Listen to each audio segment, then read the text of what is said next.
Listen up. You're watching TikToks all day anyway, so why not get paid for it?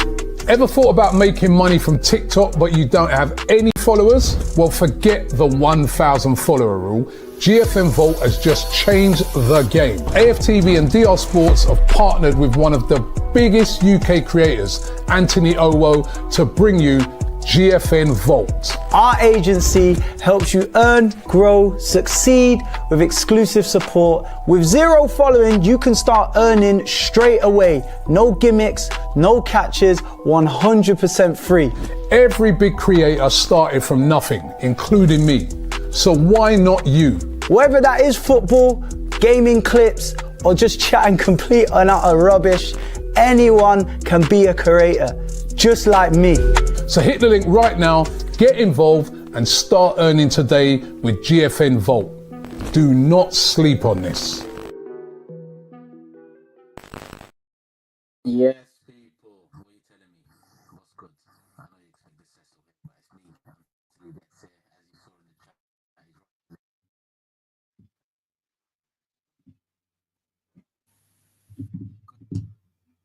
the chat. Good. Good start.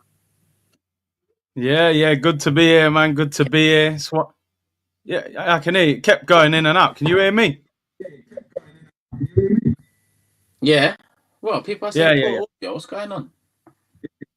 Well, mine as well. You said you was muted at the start. I couldn't hear you at the start. I can hear you now. But we're here, people. We're here. here. OG's in the building. Yeah. Listen, you It's know, not man, OGs, but the OGs are in the building. yeah, we're getting older, so you know, technology and that, it ain't easy when you get older, man. You know, muting the microphone and all sorts. But we beat Madrid this week, so everything's good, man. They changed. I lie. Everything is good. We'll talk more about that Sunday, OGs. Let me save that, people. Yeah. My channel, Turkish LBN, Short TV as well. We're live 8 p.m. Sunday. OGs. Catch up on the Madrid stuff. But yeah, I mean, aside from that, which I want to kind of save for Sunday, the tour's been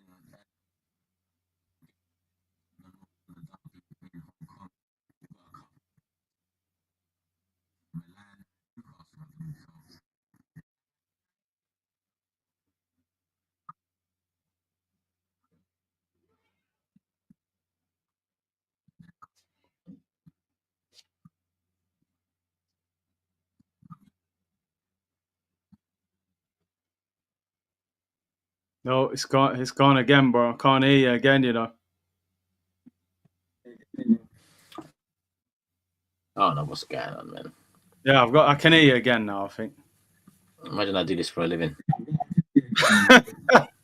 What's going on, though? He's only been doing it 8 or 9 years, people. Yeah, we're getting there, man. We're getting there. I don't know what's going on, if I'm honest with you.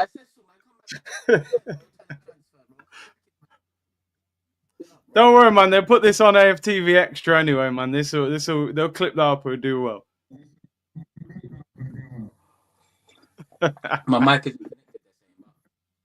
it better? I can't hear no echo. Cecil's saying he can hear echo. I can't hear no echo. Curtis is fine, but Turkish audio in and out. Interesting. All right, well, I'm going to put my mic on. When I put my mic on, we have echo. Do we have echo? Do we have echo? Can you hear me clearly now, people? 1 2 1 2. 1 2 1 2 1 2.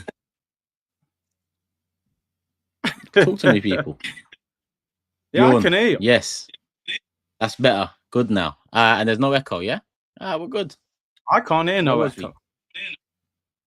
What are you telling me, though, man? You all good? Yeah, I'm good, man. Listen, we're riding that wave of beating Real Madrid and Declan Rice, and we're dreaming of the final. I'm looking at flights to Munich on 31st of May, and we're planning road trips. And driving, bro. I don't know why people are talking about here. I'm driving. There's a few spaces. Obviously, you're my bro, so if you want it, it's there. I'm already thinking about it as well, and you know me, and you know us. To be honest with you, it doesn't. It takes a lot to get us talking about a Champions League final. But yeah, just before we went stream, we was talking about, oh, bro, this second leg might be, it might be a mad one. But Yeah. Now Bro, but look, we couldn't even sort the audio out just then for 5 minutes. Imagine us driving to Munich from London, bro. You know what I mean? We'll end up in Switzerland or something. Yeah, road trip, man. If we leave early enough, we can get Make lost. it work. Moving like Del Boy and Rodney, you know what I mean? But nah, listen, it'd be banging content anyway. I can't lie, but yeah, let's hope we get there, man. Just get there, and then let's have that issue to deal with. But yeah, save me a space in the car, man. I'm there. Champions League final. Well, we still got second leg Real, PSG, couple legs, and then we're a long way. We're a long way. Players return. Yeah, that title, bro. They was asking me about are returning. I haven't been kept in the. No, your favorite player, man, the striker, the song that you love so much, Killer Kai Havertz, mate. Yeah, they reckon Ornstein said he's back. Oh, Havertz, yeah. Kai's back, mate. End of May. Oh shit!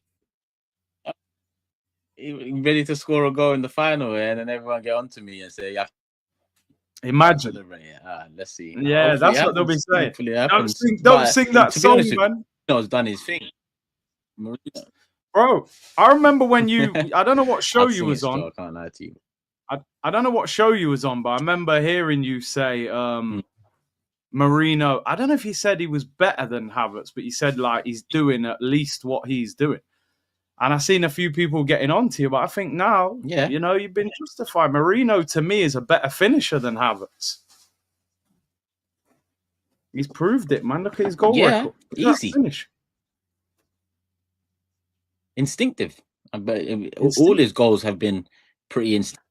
Even the ones with, like the deflected one the other day against, was it Fulham? Right foot? Fulham. It might have been Fulham. Yeah, right foot, bottom corner, deflection. The PSV one where the defender was just on a jolly up, and then he just had to go kind of just stroke it home. He did that, and the rest of them have been quite decent, either a header or a back post sweeping it in, or the one he scored. But the one he scored the other night, bro, that goal was one of the best finishes we've seen from our strikers last how many years. Yeah, no, real talk. What are they calling him? Van Persie, aren't they now? Mikel Van Persie. You know what I mean? The regen of Van Persie, man. That it's mad to think that Marino, I feel more confident with Marino up front than Jesus and Havertz. And they cost 110 million between them, and they're on about $500,000 a week. And the centre mid is composure, finishing. And the mad thing about Marino, I was sitting there for a lot of that game thinking, he's not really doing anything, man. He kept trying to win free kicks. I was like, boy, and then, he scores that goal and you're like, nah, what a finish that is. So imagine if we win the Champions League with a centre midfielder up front. It's just unbelievable. Bro, that's what was so frustrating about summer and January. Like, man knew we were close to that special. Do you get it? Just, fill in the gaps and do what you need to do. And then I think the summer led to us being out of everything else but the Champions League. I just hope that January doesn't or isn't the one we look back at and say, well, look, the Champions League was there. Because, listen, on one hand, we are getting ahead of ourselves talking about a final. It's all, tongue-in-cheek banter and jokes and whatnot. But you look at the Champions League, I mean, it's seen better days, that's for sure. I mean, you wouldn't want a Champions League with the prime Man City team a few years ago still left in it. You wouldn't want a Champions League with the prime Real Madrid team still left in it. I look around and I think PSG are a good side, very good side, pose very, very probably pose the same threats as Real, but with a hell of a lot more chemistry and balance to it all. In terms of their attack and their wingers and what they can do. But I'd say I'd be, more confident than not against PSG. Barcelona, Inter, they do look solid. They do look like, they're going to have a big say in where this Champions League goes. But given the great teams that have been in it at this stage in the past, however, 5-10 years, this is one of the ones I look at and think, hey, especially after 3-0 up after the first leg against Real Madrid. Definitely. 100%. I know PSG, to be honest, dominated Aston Villa. But would you have preferred Villa? Because I would prefer PSG if I'm honest with you. But would you have preferred Villa? Do you know what? I think with Villa, there's a lot of narratives. You know, Unai Emery, Emi Martinez, Ollie Watkins. It feels like there's a story that can go against us. But I just look at like PSG are a better team than Villa. And their front three is crazy at the moment, the way they're playing. So I personally would have preferred Villa. But I think if you're going to win a Champions League, you've got to beat either one of them. If you'd have said at the start of the season, PSG in a Champions League semi-final, and they've just lost Mbappe, you would have said, oh, I'd take that. I think we can beat them. I know we beat PSG earlier in the season, but Dembele was injured and Kvaratskhelia wasn't there at the time, and Doué's on fire as well. But they're not... To me, if you've beaten Real Madrid, you get PSG, you've got to be saying, listen, man, let them worry about us. We've sent shockwaves through world football, bro. Like, Declan Rice is still trending on Twitter right now. And we played on Tuesday, bro. You know what I mean? So it's mad. And even, look, Barca and Inter, very different teams. Inter, probably one of the best defenses in Europe. 3 at the back, very different. We obviously played them in the season. 30-odd crosses, couldn't break them down. But even that game, man, everyone's hyping up Inter, but they got a pretty lucky penalty in that game and never really looked like scoring after that. But the problem is when they get a lead, they're so good at defending it. And then you got Barca, who probably got the best attack in Europe at the moment in the front three, but Barca's defence can be got at. So I think we've got to just get past Real Madrid and then see what's what. See what's what. It's winnable. It's winnable, man. Ideal world final for you? Is it a rerun of Barca or? I want the rerun, man. I think that story, like we come full circle in it. You know, we've suffered 20 years of Barcelona. What happened that night? I think to get them in a Champions League final and beat them. I mean, look, one of your first interviews where we all saw you was in Munich, right? 5-0, 5-1. I might retire in Munich. That might be my. You know what I'm saying? Imagine walking out that stadium, Champions League winners. You know, you say we come full circle. So, but the Madrid game, just manage that first. That's the main thing. Yeah, I know we're dreaming. I know we're people. We are dreaming. We're honest. We are dreaming, people. It's all right to dream sometimes with your eyes open. It's not a bad thing. Man. And listen, they come for us when they say, "Oh, you're being negative, blah blah blah." Today we're being ultra positive, so let us dream, man. Bro, and forever I said we're through, and no one else on the panel wanted to say it. I saw that. But then in the comments they were like, he's overdoing it now, and it's just some of the same names I saw that were previously saying, "Why is he so negative?" And I'm thinking, bro, man can't win. Yeah. I'm sorry, people. Like, man just works off of the facts before the match where we ain't done that before. And our performances weren't great. The facts after the match, we have now done that, and our performance was great. So I'm very confident about it. I see Cecil setting up in the background, so when he's ready, he'll jump in a second and talk about the key play that we're gonna have back. But Havertz, I'm not really like, it's not really, to be honest. Saka's back, and that's unless it was Gabriel getting ready for that final. That would have been, that would have been something, but. Yeah, truthfully, I'll be real. Well, God, everyone. Truthfully, hopefully everyone can hear me. You lot's sound was horrendous earlier. Oh my days! I don't know what was going on. My camera's what? The camera looks like a potato. Yeah, bro. Talking about man's audio, come proper with your camera, then, innit? Bro, I'm rushing through. I'm rushing. Listen, look at that angle as well, man. Yeah. No, I can't show you more. The studio is under construction. That's why you probably haven't seen me on these live recently. But we're here. We're let me just catch up. Obviously, the key players. Obviously, this is only really Havertz. I mean, you can consider him key or not. But right now, Mikel Merino is actually causing my man problems because I think I want Mikel Merino more in that 9. Then when Havertz returns, it's going to be quite questionable how he finds himself, getting himself back into the starting 11. I had a few things up. For this live, funny enough, I messaged Edu. I'm doing the flexing thing again. I tried to get a message, a voice note from him for everyone. He said, so I sent him a voice note this morning, but he said, yeah, thank you for your kind words. Let me prepare something and I'll send to you. He didn't send it to me in time. So apologies, but people hold tight with me. Eddie will come at some point with a voice note. Maybe it might not be in this live. It probably won't be because I've told him at 7 p.m. we're going to be live and it's way past that now. Let me just catch up with, obviously there's other news that's broken today. I just tried to get a headline of a title, key players to return. Obviously they were saying that Havertz will be back by the end of May, which if we get through to the final, which I don't want to be talking about right now, even getting through the next round, I see Turkish's, Kurz, you may not know this, but Turkish has been very flamboyant, it's not the word, but confident with the fact that, you know, he expects Arsenal to be going through in that second leg. Some other fans, I spoke to other fans as well. That's why I gave you the title before we started, saying we're through to the final. So through to the semi-finals, right? Because, and to be fair, he's not the only one. I've spoken to fans. Fans think this is it, we're through, but the Real Madrid side is techie. I don't know where you're at, Curtis. Are you saying, yeah, we're good or not? No, do you know what? I am saying we're good, but I'm not saying it the way Turkish is saying it. Like, Turkish is looking for hotels in Paris for the semi-final. You know what I mean?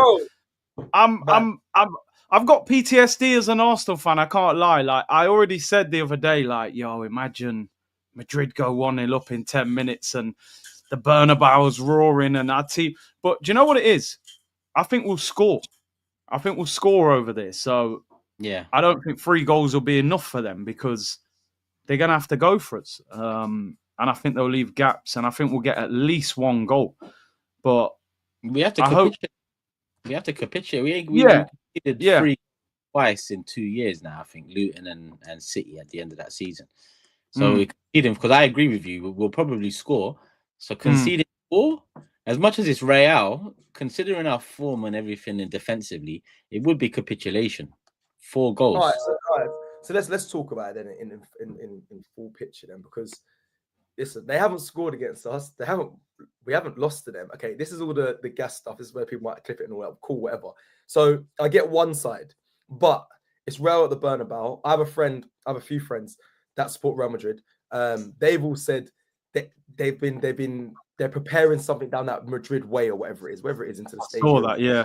Never seen before, and they want to get the team really up for it. They say Real Madrid are the best at doing these sort of things. The comeback they say something in Spanish. It's called the comeback, but they say it in Spanish. Some guy told me today when I was at West Brom. He was like, "I'm a Real Madrid fan. You just wait." He said the Spanish, whatever phrase it is, whatever it is, it means comeback. No, it's just wait. It's not done. And I'm like, raw.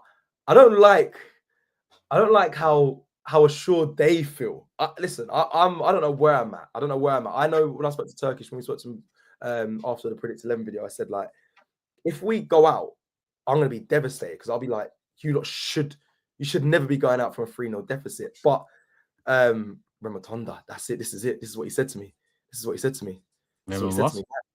I don't know what this is. Ramatonda? This is it, though. This is what he said. I'm not Spanish. Yeah, he's fluent in Spanish. Yeah, could tell he's been in LA. Will Smith, you know what I mean? my Spanish speaker, but this is what he said to me.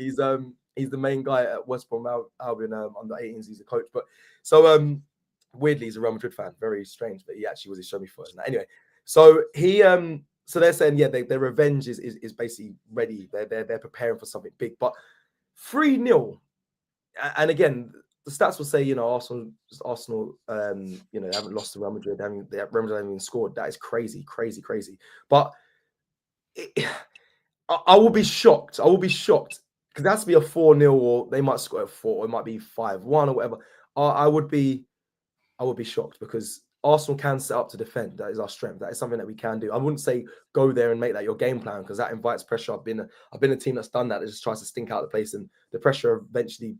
You know, the door, you knock the door a certain amount of times, it'll eventually open. However, you got to score 4.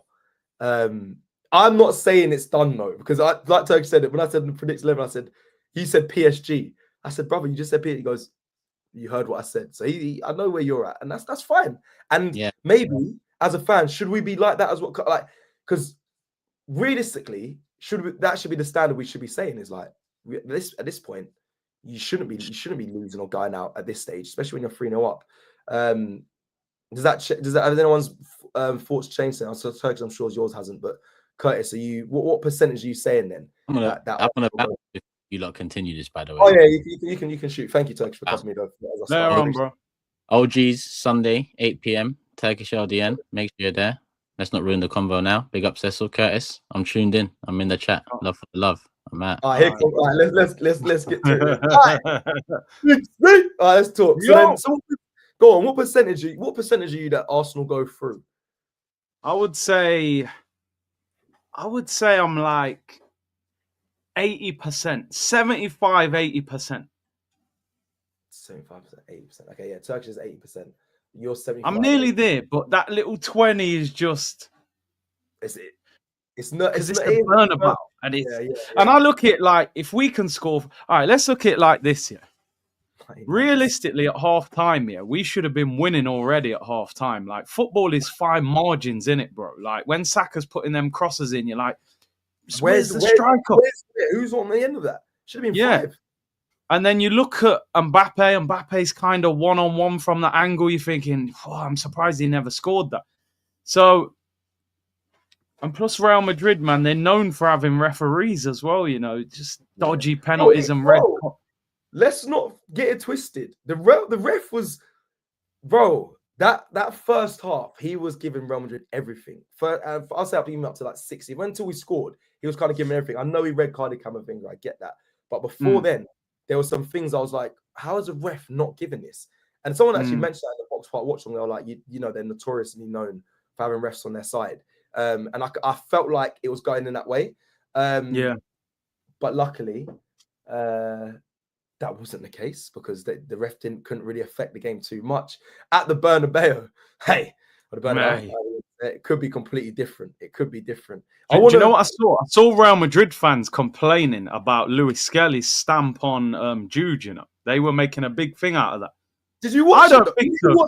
Oh, come on, that's not a stamp, bro. It's not. I don't think it is. But I'm saying I saw that Madrid extra was saying, how come it wasn't checked by VAR? He stamps on Jude's calf and all that, but.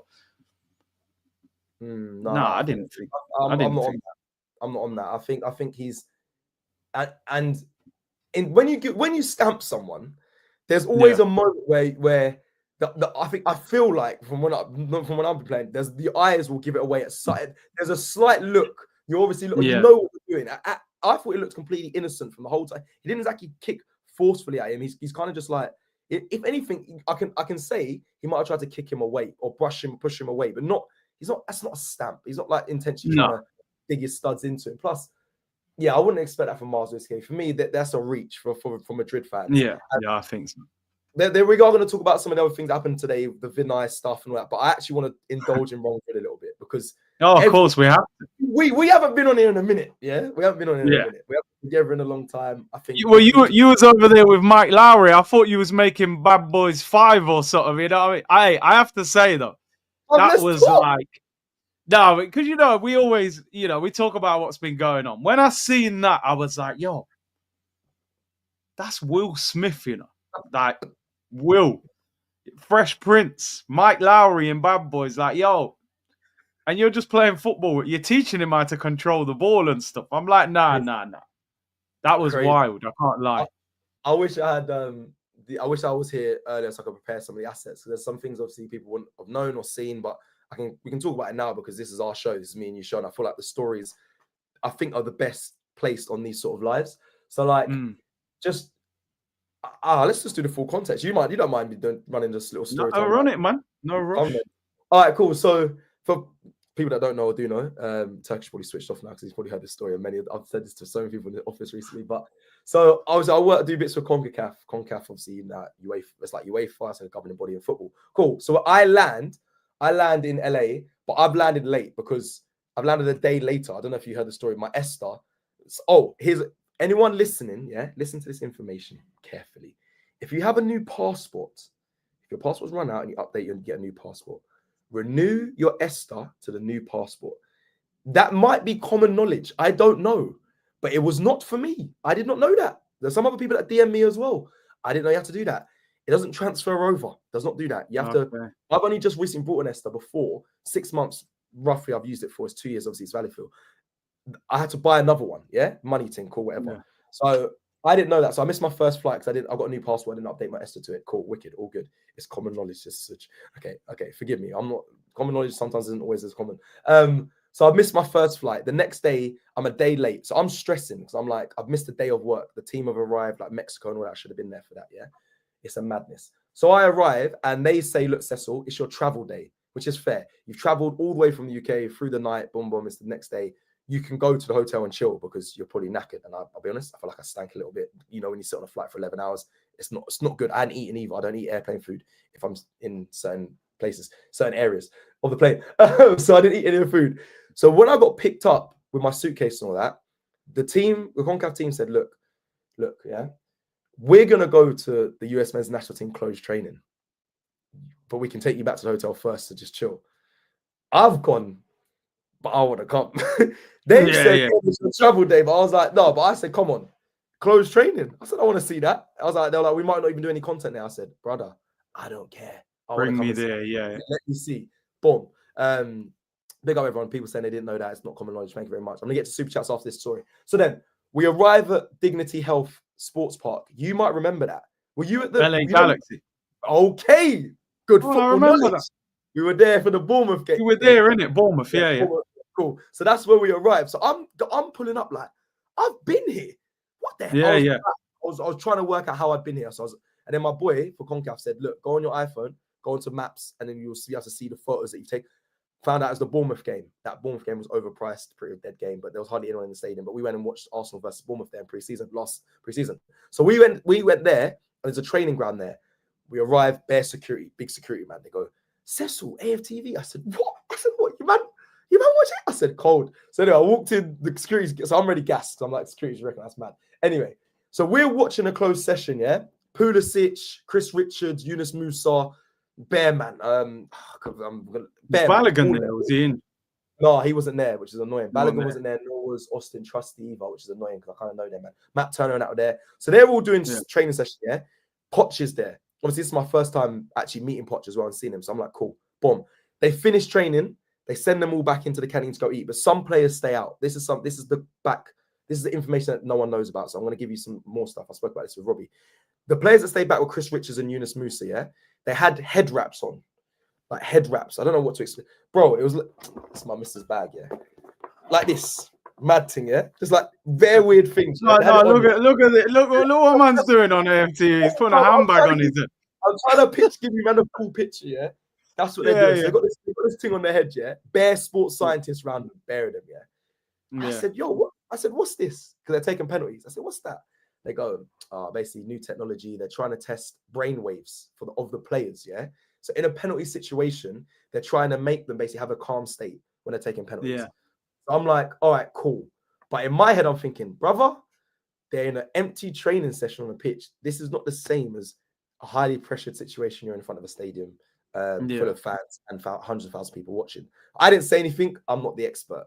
But I'm there saying, I'm thinking in my head, this is mad. Anyway, they're doing all these penalties. Cool. I'm saying, how does this work? Because, okay, I get what you're trying to do. You're trying to get the brain, you're trying to trick the brain by telling them to do things like, I don't know, rub your hand, to calm you down, things that you can trick your brain to. When you're in a high intense situation, you can remember what you did when you was doing this, right? Cool. In my head, didn't make any sense, but they were trying to explain it to me. Say, cool, boom, boom. This is all happening. Ring. Yeah. Will's coming. I said, and this is not me. Obviously, the CONCACAF guys, boom, finish, cool. They come over to us, the content guys. So Will's coming. I said, who's Will? I said, one of the players. They go, no, Will Smith.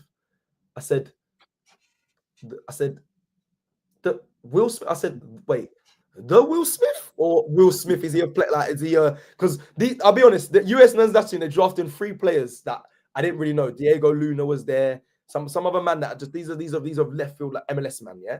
So I said, is Will Smith some like I don't know some MLS player? I thought he was a player. Brother, I was baffed. They said no, the Will Smith. I said, what? Get jiggy with it, Men in Black, head bob, that one. They said, yeah. I said, all right, cool. I thought it was banter, innit? I was thinking, cool, whatever. 2-2s now, yeah. They finished the session, Poch and that's chilling. A load of like entourage walk onto the pitch. I say, cool. I said, who's this? And they're like, "Oh, Will's here." I said, "Oh my God, they weren't joking." Donny roll, he floats down, just to let everyone know, whether you care or not, he's driving a white Lamborghini Urus, yeah? You may not care, you may not know, but it was fire. So he like floats down into this session. He walks, obviously, but he walks into the session, yeah? Some of the players have stayed. They've made a semicircle around him. So he's walked into the middle. We made a semicircle around him. He's like, "Hi guys, how's everything? You know, I'm looking forward to this." He's talking. Everyone's just like this. Staring, like Will Smith. Not even can't believe they're just staring at him like, keep like, this is mad. Will Smith's here, Poch is there, Pulisic and that. So I'm there gassed, as everyone can imagine. Yeah, I know you're gassed. Like, I'm just a young Arsenal bro. This is far from reality, yeah? I'm just lagged. Oh, let's not forget. So I'm half jet lagged, yeah? Sorry, so people saying get on with it. You know, me and Curtis do our stories. You've not seen the pod when bloody, you know, we met Jude and that. By the way, Trent was gone. We told him. Anyway, forget all that. So then, so Will Smith is talking, but he's putting a show on, but I can see he's not comfortable because this isn't his domain. This is where we are. Like he's just holding the room, holding the attention, but I can see as soon as it's done, this is going to be really, he's going to be awkward. So long story short, because people want me to hurry up, I literally walk into the middle of the circle. Everyone around the edge is like, "What are you doing?" I go, yo, Will, I'm Cecil. It's Cecil G, blah, blah. Listen, this is what we do in the UK. You've seen the video. I throw the ball up in the air. I say, take a touch. This is where it all started, in the middle of the circle. Everyone's like, "Cecil, you better do something. Calm down a bit." If he doesn't like this, yeah. So then in the videos you see, he just goes, "Okay, all right, cool." He goes and he gets on board with it. Starts throwing the ball in the air, tries to take touch. Bro, all the cameras start coming out. The they were like, "Okay, this is good." And then after from that, you might have people you may not have seen, but we do like some TikToks where Pulisic is like flicking the ball through his legs and stuff and doing shooting stuff. Then we do like a hit the bottle thing. We do a load of content. Me and Will do our own piece. I don't know if I can say this. Our own piece of content for his channel, which he hasn't released yet, which is very annoying. He may not release it at all, but if he does, I'm clear. Anyway, but I won't change. You know me. This is me. How I am. So then we do all that. I teach him how to play football, do some bits, and then his team really liked me, and they said, "Listen, he's coming to England. He's coming to London in August." He goes, "We got you." I said, "Huh?" Oh, because he's on tour, innit? I seen him put it up. You're going to be one of his backup dancers, bro. You're going to be on stage doing backflips, getting jiggy with it. No.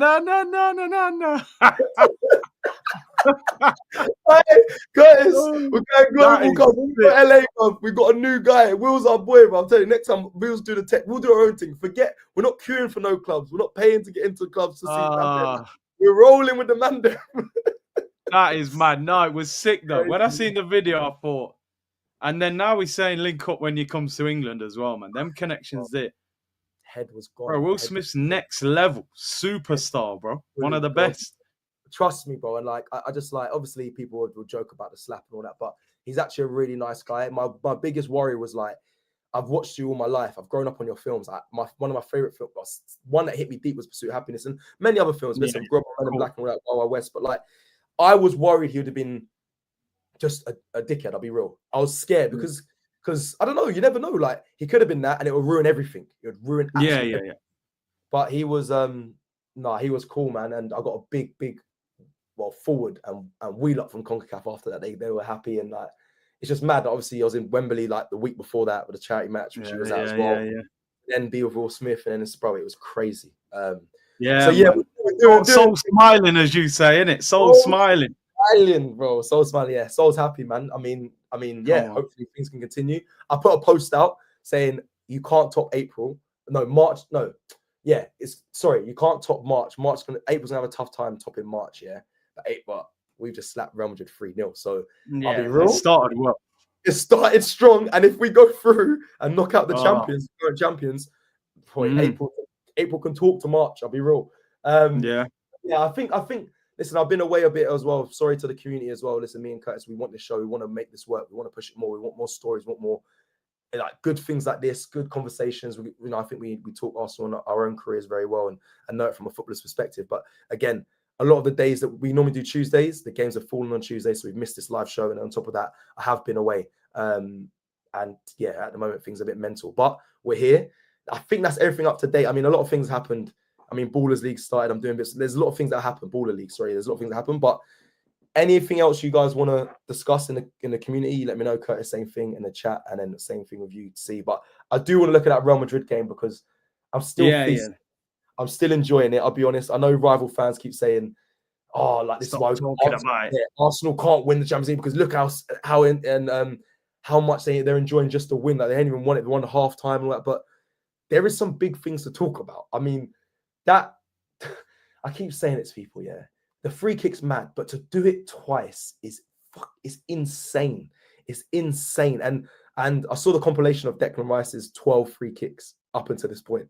Yeah, they aren't good. And I've always rated Declan Rice technically as well. Me and Turkish were going back and forth and Laurie actually on a video, I think Prince 11 video, where I was like, he doesn't get credited for his ability enough on the ball, because when you see the stuff, I know people don't want to always go to the F2 freestylers clip, but his ability, what to do, and even what Jeremy Lynch said, he said, bro, he can do everything. He can do everything. He said, Gerard, they spoke about the top people. They spoke about loads of the people they've done shoots with. They said Declan Rice is crazy, like when it comes to technical ability. And I say this about Rashford. I don't want to keep bringing it up, but I've been on shoots with him where he does things. I'm like, oh my days, I didn't know you had that level of ability, juggling, feet, technical bit. Like, because we don't get to see it when he plays match, we see him just sprint and hit the ball, cool. But there's so much more to that level of player's game. And people will say, oh, Cecil, whatever, like everyone in the Premier League should have that. No, I've done shoots. A lot of them haven't. Yeah. And they're not, they haven't got, trust me, some like both feet comfortably, tricks on. Not every player has that, I'm telling you. But yeah, that's from personal experience. So I just want to say what he done in that free kick, that level, to do it twice is what's mental. And on top of that, I don't think players nowadays practice free kicks. If I'm being real, no, not a lot, man. Like what we did. Well, I imagine when you was playing as well, like after sessions, get a few balls, whip free kick, the manager up. I don't think. I don't know. I go to clubs. I was just at West Brom. I was just with the youth team and the under 23s. Like, I should have asked them. I don't see players doing. They might do extra work. They might do extra gym work. They might do extra with the sports scientists working on the sprints, runs, and all that. But I don't think they're being told. Nah, they're not being told stay a bit extra, go and work on your. They're not.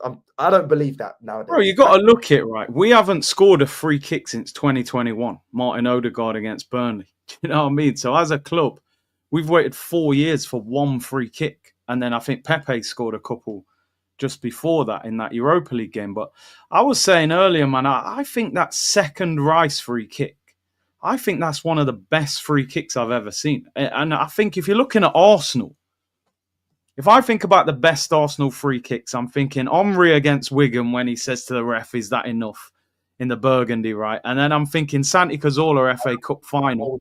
That one's cold as well. Do you know what I mean? But, bro, it's the perfect free kick. It's Real Madrid. It's Courtois. You've gone keeper side as well. It's not like... Because the way Courtois was set, he was like he was saying, bro, whip it over the wall then if you're bad. A man's gone, bro, I'm just going to... Because Arsenal made the wall next to theirs, didn't they? And then it broke. And I'm not joking. I think I've watched that second free kick about 150 times. I'm not even bantering. Like, there's been times I'm just watching it and I'm like, just let it keep looping, bro. I need to see it again. It gets better every time. It doesn't even make sense how he gets that much power with a side foot. That's nowhere near it. That's where I was going with this. I was saying, like, for me, it's an old school style free kick because he's not doing the whole new school. Let me side foot knuckleball it. Let me try and like just directly strike it. He's actually done old school. Wrap your foot around it. Let it just bend into that corner. And the way it caresses. Look at us. Look at me. Look at me. Look at me. Caresses the neck of the second one as it rolls back. Bro, it's crazy. I'm just like unbelievable. People would have seen my reaction at Box Park. I could not believe it. I literally was sat there like, how has he done that twice? Like, mad. Do you know what I love so much about what Rice did? Obviously, both the free kicks are unbelievable, bro. He ignored the coach. Do you know how much I love that from Declan Rice, bro? Because I actually put a video out the day before the game because I'd done a watch along for the United City game.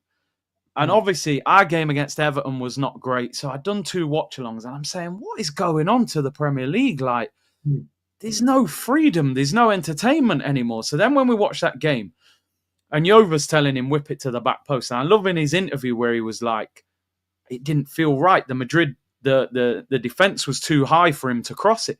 And he said Odegaard was saying, no, cross it. And he said Saka was like, yo, Decker's like, if you feel it, like you feel to shoot, go for it. And I thought, imagine he just thought, oh, Jova's telling me to cross it. I don't want to disobey the coach. Man said, yo, trust me, I can score from it. If he doesn't have that about him, he doesn't score that first goal. And the second one might not even happen because that one was kind of far out as well. So it kind of was, it just shows sometimes all this micromanagement in football. Sometimes you got to say, yo, relax. I feel like I can score from here, regardless what you think we should do and you've practiced it. So I thought that was a great moment to just show in football. Sometimes you just got to go with your gut instinct, man. He thought he could score. Look what happened. You never know. And I love Saka telling him, like, yo, bro, if you feel it, go for that, man. You're right. You're right. I'm trying to piece it all together because that is a big moment. Like, he's gone against his coach's orders, really. Like, and granted, the era we live in right now is football's not really like that. You're so overcoached, micromanaging, and everyone just plays as robots. And people will keep the thing that kept getting thrown out. That's why he's 100 million. That's why he's 100 million. But I respect what you just said there. He just said, "Nah, I'm going for this." Like, and it's bold. It's bold because when they lined up for the free kicks as well, he wasn't. There was a huddle. It's not like there was 3 men around. It's not like he was the one saying, "No, I've got this. I'm taking." He's obviously made that decision and thought, "Nah, let's just do it. Let's do it." And yeah, what a finish! What an absolute finish! Like, it's I just mate. I honestly and I couldn't be happier for him because everyone would have seen it, the filthy fellas thing, Scorcher and that. Like, some of the disrespect he got. And you know what? I'm not going to go in on. I mean, Scorcher's going to get cooked anyway as it is. They're gonna give him his beats, licks for what he said about Declan Rice. But there's other pundits as well before him saying like, well, is he worth that much money? He doesn't score goals as well. He doesn't he's not that complete midfielder. There was so much criticism when I remember Declan coming out and saying, because I think it was Roy Keane saying like he hasn't got goals in his game as well. But he was like, but I'm literally covering every blade of grass. I'm covering so much ground. Like, and to then also add goals, it's something I'm working on, but you can't do everything. And now, listen, I'm not saying it's just now because he's got his 2 free kicks, but it's showing he has actually got the ability to do everything. Whether you want him in the 6 or the 8, that's a different preference. I like him in the 6, but listen, what he can do, and as he's growing in this team, I think it's amazing. I saw a tweet from a West Ham fan saying the West Ham fans that are bitter about Declan Rice need to look at themselves because this is why he left. Yeah, this is why he made this leap. Declan Rice said this is probably one of the best moments of his life, or the biggest goals of his life, and that, I don't think that should be to disrespect any West Ham fan. Like, he was there, got his success with you guys. Like, enjoy those moments. Now he's gone to Arsenal and he's done this for us, which will live in our memories forever. I respect that West Ham fan tweet because he's like, this is what we was all trying to tell you, how good he was.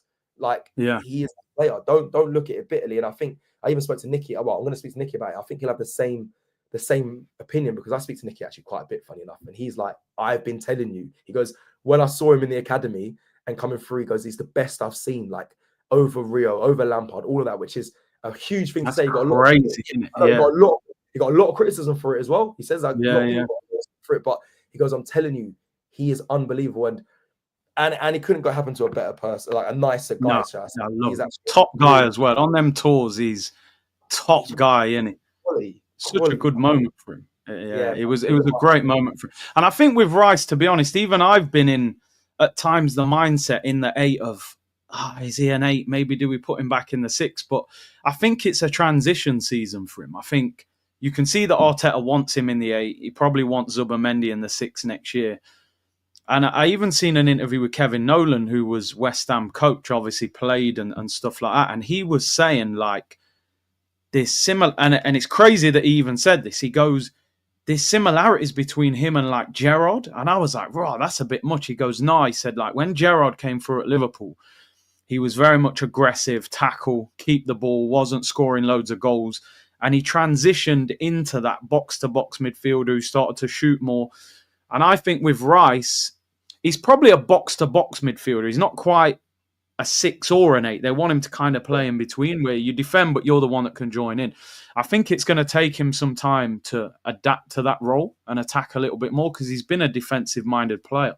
But he's clearly got the ability. It's just going to take time. But like you said, that moment has springboarded him to a whole nother level. Everybody is talking about that goal. I've seen it everywhere on every TV channel. It's Real Madrid, bro. There were so many top performances in that game as well. So many. We're gonna go through. I mean, I wasn't supposed to be doing this. I was supposed to be doing news, but I don't care. No. We need to talk about Madrid. We could be on for 2 hours. Exactly. Sujru, Turkish Curtis and Cecil, hit the likes and subscribe. Big up, Suj, as well. I appreciate that. Let's please do that. Nathan Garrity says, I'm not overly confident because Arsenal always find a way to let me down. And that has been sometimes PTSD. It has been in the past, but it'd be tough to see Arsenal. Like I said to Turkey, I said, what makes you so confident? And we kind of spoke like, if we went out at this stage, you'd be devastated because you've had such a big advantage. And it should have been more at home as well when we played at Emirates. So I understand that. Tyson Trading says, look for another Rice Top Bins Wednesday. Let's hope he gets that this Wednesday coming. Now, you just said it there. There's other performances, other players we can discuss. So we're going to do it. I always got to keep doing story time. People, when I listen, I ended up in Tape London till 3 a.m. after that night. Tape London. If you guys don't know, it's not an exclusive club. It's a club in London where a lot of players and footballers and rappers and all that go. I don't like Tape, but somehow I got so gassed with that performance. I ended up in a club, called Tape, till 3 a.m. I lost my whole soul. I don't even drink alcohol. I was just doing a madness. I was just in there vibes after a win of a first leg of a Champions League. Brother, I used to be a footballer and win games and not go out clubbing. Like so that's what Arsenal did to you. Bro, this is what I'm trying to get across. Arsenal done this to me. On top of that, I'm not going to say all the people because I have a lot of contacts in my phone book. But I contacted parents of players at Arsenal. One I can't say because she's in the domain. Big up Marcia. I messaged her. Message Marcia the next day, and I apologize because, bro, my head was gone so much. I messaged Marcia saying like, "Your son is." Like, I was so shameless. I said, "Listen, whatever he needs, I will get him." Like he's not on 100 and something grand a week. I ain't even got money like that. I said, "Yo, I'll buy that for you, bro." He said, "Yo, I'm good. You know, I'm earning. Or I'm all right." Oh, good. Marcia just put, "Thank you, Cecil. Very kind. It was a great night." I was just like, I lost my whole. I did a voice note. I didn't even text. I did a voice note. So gassed. I was in the middle of Shoreditch, bro. Like, my head was gone. I messaged a few others, but I'm just not going to admit to it because I don't want to get players in trouble, but also I don't want to just embarrass myself anymore. But Miles Lewis Kelly, I can say Marcia one because people know who she is, and she's in the domain, and it's a good segue into Miles Lewis Kelly because I mentioned it in the Prince 11. It's out now on the channel. I said, like, I'll be real, people are giving Mikel Moreno a load of credit because he's not a striker. Scoring goals, he's not a striker. He's playing that position. I said in Predicted 11, I said, I want that same energy, though, for Miles Lewis Kelly because my boy has just come through younger than Mikel Moreno, by the way, a lot younger.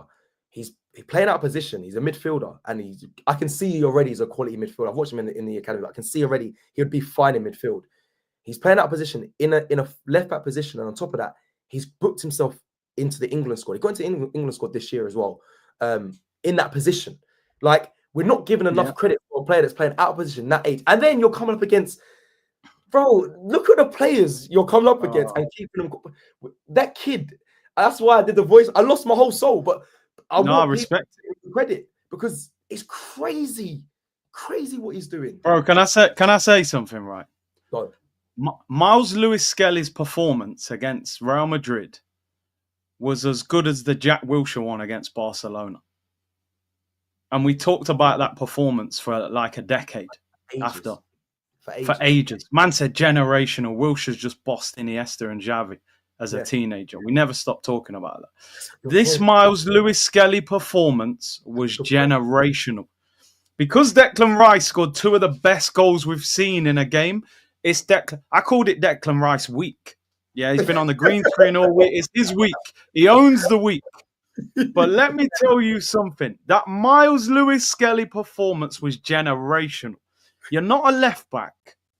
You've only just got in the first team this season on the tour when we're there because a lot of players have been in tournaments. So you're getting a run out. Go and do us a job while we're on the tour. You end up getting in the team ahead of Calafiori, Zinchenko, Tierney, Kivior. You're ahead of all of them. You get in the England team, score on your debut. You've had all this stuff, and he's had a lot of, that Haaland thing came with a lot of media, and some of it was negative, some of it was positive. Not only have you defended Rodrigo, who's one of the best right wingers on the planet, you've stepped into midfield at 18 years of age. You're taking the ball on the half turn. You're looking at Jude Bellingham, Camavinga, and Luka Modric, and you're just going, yo, move, come off me, move. And then the double nutmeg. Did you see the double nutmeg? Camavinga pushed him to the floor and then nutmeg Valverde. I said, nah, this guy's different. The assist to Marino. He gets the assist to Marino. And then do you know what done it for me, Cecil? And this ain't even like footballing talent. This is just something that I needed to see. You get in that 50-50 challenge with Jude. Big Jude, Real Madrid, England international duties, probably a brethren. And a man said, have some studs down your calf, Jude.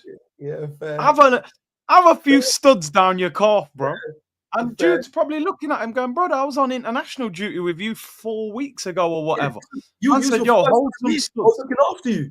And you're doing this? Yeah, I was big bro for you. Now you're studying me on my calf. And he just said, yeah, man, I'll see you in June. International duty, bro. But right now, we're going to war, bro. That performance, generational. 18 years of age, stepping into midfield. Unbelievable. He could end up playing left 8 for Arsenal, to be honest. I hope so. I think I actually put that.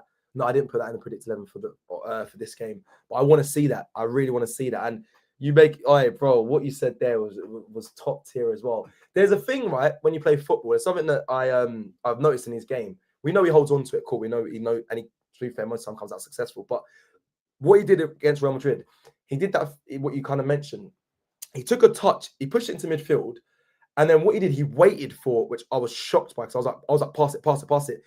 Jude came to try to get the ball off him, but his strength held him off. And then he rolled out of that and then went forward. I was like, oh, he just waits off Jude. Like he waited for it. I think the ball was bouncing, and he waited for the challenge to protect the ball, protected it, and then pushed forward. I said, oh no, he's different. I said, rah, this kid he's got so much confidence. Like the nutmegs, everything, the waiting for man to then bounce them off.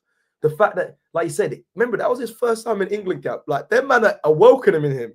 But he's like, like, I know I'm supposed to be here.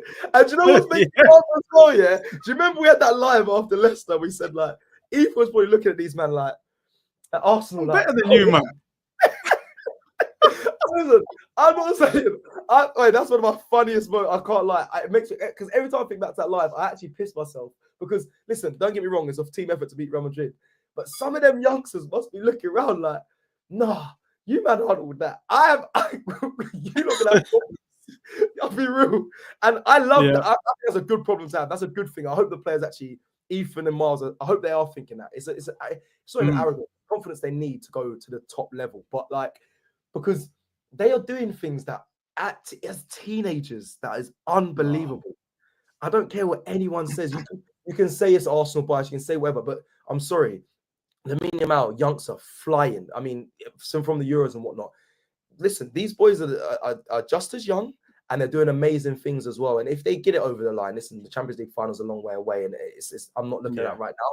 But if they win it at the age they are at and what they're doing and what they've done to, like you mentioned in pre-season, bro, they only got looked in because there was a tournament that summer, and they were trialing. I'm being honest, obviously Salah-Eddin also was there. There was young players that were just getting kind of just finding their feet, but they weren't guaranteed to be what they're doing now. And now they are the main players in this team. I think it's a learning curve and even Real Focus bang on there. Somebody said this the other day that Nwaneri and Lewis Skelly are almost what we expected Maitland-Niles and Reece Nelson to be, and that's not taking anything away from those guys, but sometimes you don't get loads of opportunities. And we know there was always stories, does Ainsley want to play at fullback?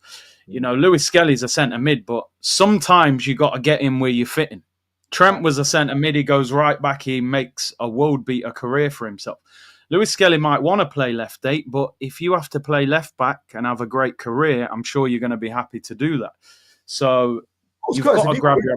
If you got moved into left wing when you was pro, and then got into your nation and played, and then got called up for England playing left wing, bro, you think I'm saying, yeah, brother, I will play left wing, change my number, change everything, bro.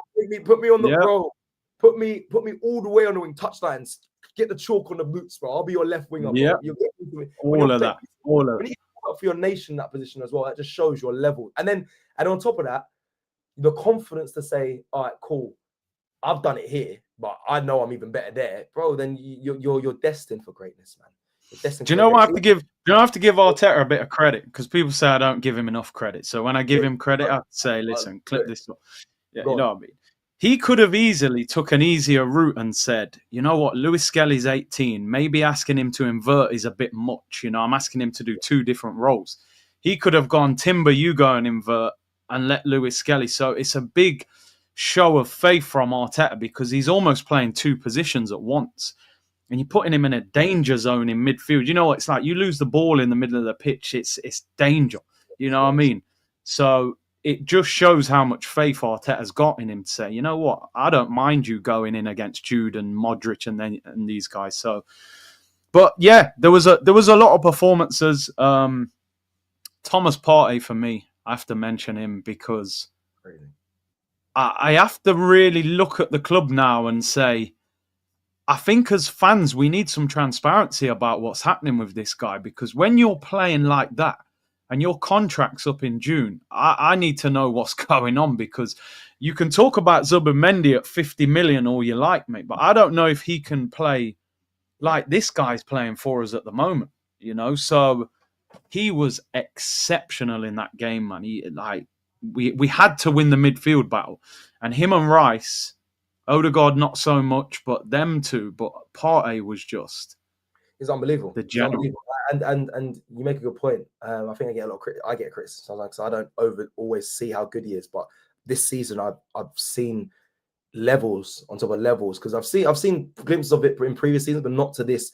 Realistically, the reason why I've seen it so much as well is consistency. He's been fit. Yeah. And to be fit in your season where, like you said, the contracts haven't been signed. They were talking about Liverpool and the Salahs and the Trents and all that, signing contracts, and they're big players.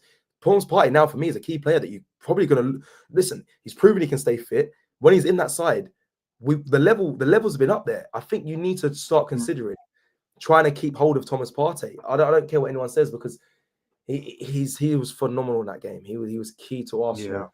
Yeah. He has been actually quite a lot in this back end of the season as well. So yeah, man, and that forward passing that he does, the bravery to just push the ball forward, so underrated.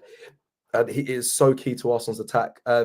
Kustar Futer, hope I said that right, says, we have to talk about Odegaard's drop in form. It's really concerning. I'd love to know your thoughts. Okay, quickly, I'm gonna keep it brief. It's kind of dark from my side. I love Odegaard, but it's kind of dark. I think he could be, if he wasn't captain, he'd be benched right now. But I think the captain's holding him on. I think we should look at, and you know what, might be being a bit harsh because it's a run of form that people say, listen, whoa, you're going overboard. But I think we need to upgrade anyway, or competition, not an upgrade, competition in that position. I think I would like another 10 or someone who's creative like Odegaard. So I think next season, if it continues how he's going, what he's done since this year, actually, from January, someone needs to give him competition in that position, because he's starting to feel like he's getting the treatment where he can't be dropped. In my opinion, and I don't like that. I don't like that for any position. Even Saka's always been good though, like that. So I can't really say that on his behalf. But like, if Saka had a drop in form, a real serious drop in form, I would be wanting someone there to challenge him. But there wasn't at the time. Now I think Odegaard is starting to get that as well. I think he needs someone to compete with him. I know people telling me to calmer, but it's the truth. I think you need. I agree. I agree. Bring someone in. Yeah. Odegaard, since the ankle injury, and then obviously his missus had the baby and stuff, but realistically, Odegaard is in a situation where he knows he can have a bad game and not get dropped, and that's not a positive situation to be in at a club when you can do anything. So for me, I don't look at. Some people will take it as disrespectful, saying, "I'll go and get someone to compete with him." But we want the best for the club, and that means Odegaard needs to be pushed. For me, I'd be looking at players like Cunha, players like Eze, players like Wirtz might be difficult to get, but I definitely I think they should be actively seeking an attacking midfielder, one maybe that scores more goals as well, because I think you need goals from midfield as well, and Odegaard doesn't score enough at the moment. I agree. I massively agree. I think fans are right to be concerned a little bit about his form, and rightly so, because it is a worry. It's a bit of a worry, and if it doesn't pick up, we're going to need him in the rest of the Champions League running, because he wasn't really a standout. He's done all right against Real Madrid, but he's not a standout compared to some of the others. Right. We haven't hit the hour, but I've enjoyed this, and I'm trying to just get the last information. Dean Huijsen, I don't know if I'm saying it right, obviously at Bournemouth, centre back that has been superb. Arsenal have basically, they're interested in him. Quality player, by the way. Young, he's 19 years old. He seems to have all the attributes to be a top defender. I think it's him and Chelsea. I think you're looking at him, or him. It's him and Chelsea, I think. That is something I want to mention. If you don't know much about him, please go and look at him. He plays for Bournemouth. He's phenomenal. Before Bournemouth, he was touted to be one of these top players anyway. He's tall, he's physical, and he's quite relaxed, but he has that son of Saliba sort of effect, that feel. Vinay is going to Spurs. That one just hit me left field. I'm just trying to reel off all the news of the day.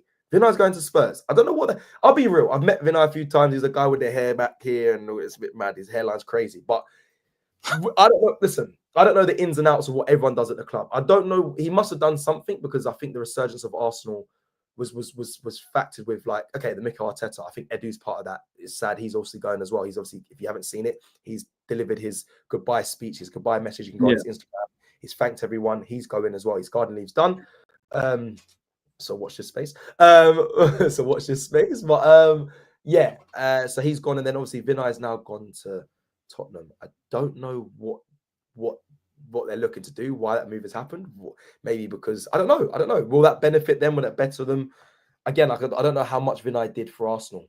So he's gone there. He's gone there to finish them off, man. Relegate them. You know what I mean? Inside job. Apparently, they've made him CEO as well. Like he's got an even bigger role than he had at all. Vinay, for me, I mean, I heard from people that he did some good financial deals for Arsenal, like getting the Adidas sponsorship. I don't know how true that is, but from a footballing point of view, I thought he was. I didn't rate him, to be honest. I think it's interesting that Tottenham have gone for him, but yeah, I'm not worried about that, to be honest. I'm not really. That makes sense. That makes sense. What you said about the Adidas deal. I think he's the money, like, because Tottenham. I'll give it to them. Business-wise, new stadium, new facilities, the shows. I'm going to see Chris Brown at there. Come on, they got good down there, and we know me. So good company. Footballing-wise, So that's why I don't know how they made him CEO. I don't think that betters their footballing performance. But listen, long live them failing footballing-wise. Whatever business. If they're happy business-wise, that's all well and good for them. For their fans, they probably hate hearing that, but that is what it is. I'm just trying to think. I think that is almost everything to close. Havertz returning, but at end of May, they're saying Jesus. I don't know how soon he'll be back, but Havertz is ahead of schedule. He saw it. I don't know if people have seen it. He put something on Instagram. Basically, he's saying he's back, returning. I think he was with the team as well. Or he's back on Ross. He's training with I think he's actually training with the team actually. So it's likely he'll be back sooner than expected. But then it does throw up the question. My fault, yo. Be careful. The thing is, I'm not saying Marino's the one, but I'm not saying Havertz walk straight back in. I don't care. No, definitely not, bro. He's gonna have to wait or earn his spot. So it's your thoughts, Curtis. I mean, it's annoying because I rate Mikel Marino. I remember when you was cussing him, don't turn like a basketball. This why do we get out? And I always tried to defend him. I defended him. So I've always liked Marino, but him as a striker, he's scoring goals, but again, he's not the answer. We all know this. We all still want a striker in the summer window, so that's very clear. But I was never the biggest fan of Havertz. So when you return, my brother, you're gonna have to. It's gonna take a bit of time. I don't know if the Hive might be annoyed at that, but Miguel Moreno's on form, so you don't just walk back in. And Marino's finishings look better to me. Like, I think Havertz's movement off the ball and stuff like that is very good. You can't deny that. But in a big game like a Champions League semi-final or final where you don't get many chances, who would people rather that chance drop to? Would you rather it was Havertz or Marino? I'd rather it was Marino, man, all day long. So Havertz off the bench, give us a bit of squad depth maybe at the end of the season. And if you want the truth, I think Havertz will be a fine number 2 striker. I'm not saying Marino's the number 1, but I'm saying when we get a number 1 striker, I don't mind Havertz come off the bench. I don't know what he's like. Look, man's having an argument with himself. I am. No, because I don't know. I want, again, I'm biased when it comes to strikers. I really look at that position and it holds a lot of weight for me. I fell in love with Arsenal from Thierry. That striker is a serious position for me at Arsenal. So I've always seen Havertz really as a number 2 striker, but even still, does he have that impact off the bench? I don't really know. I haven't seen it enough. I've seen him saying that this season he has come off the bench and scored some goals, but I think he'll be a good number 2, but we still need a striker. My point just quickly on Havertz is, let's say Arsenal buy Gyökeres or whoever up front.